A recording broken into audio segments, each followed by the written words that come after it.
My recommendation is to have a dedicated team that is trained for these type of cleans.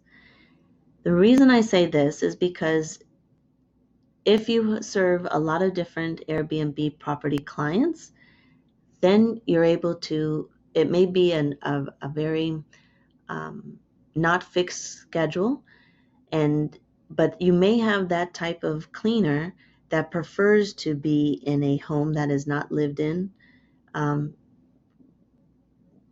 and they know the ins and outs of that house.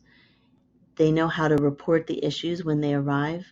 For instance, my team, they understand when they arrive to an Airbnb property, before they touch anything inside the property, they know to go ahead and do a walkthrough, take photos and videos. Should anything look abnormal, they know to take any photos and video, and they're able to see if something looks out of the norm, if there's any damage, if it's overly trashed, and they know that it's going to take a lot more time than the usual allotted time for the cleaning.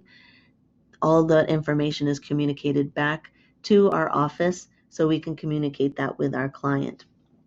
And with that in mind, I also recommend getting a designated Airbnb manager that's overseeing any issues that come up for these properties.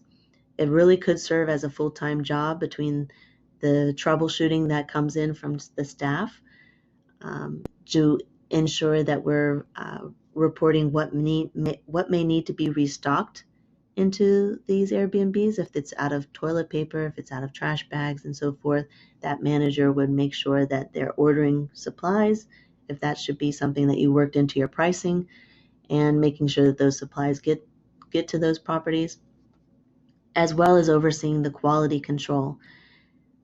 I really think that having a person that is there in person doing the cleaning, it really is difficult to have them being that extra person on the outside to communicate these things back and forth with the client.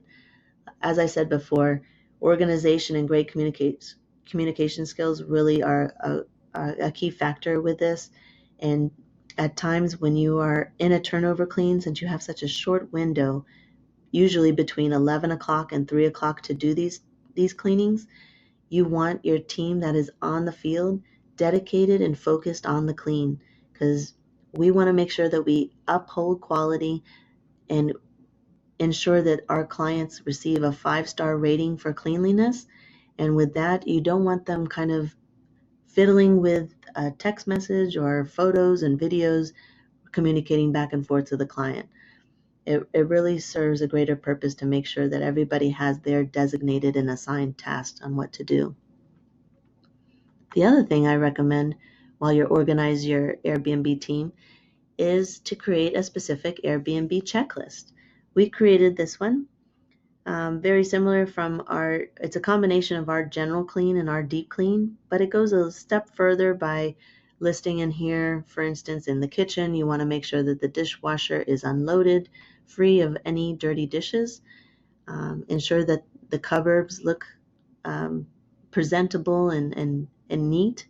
There's no dirty forks, nothing like that. There's no dirty trash anywhere in the house.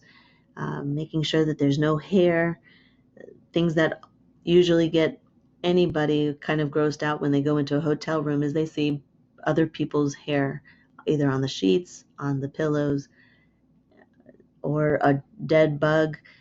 Those specific areas are very keen on these checklists for the turnover cleans.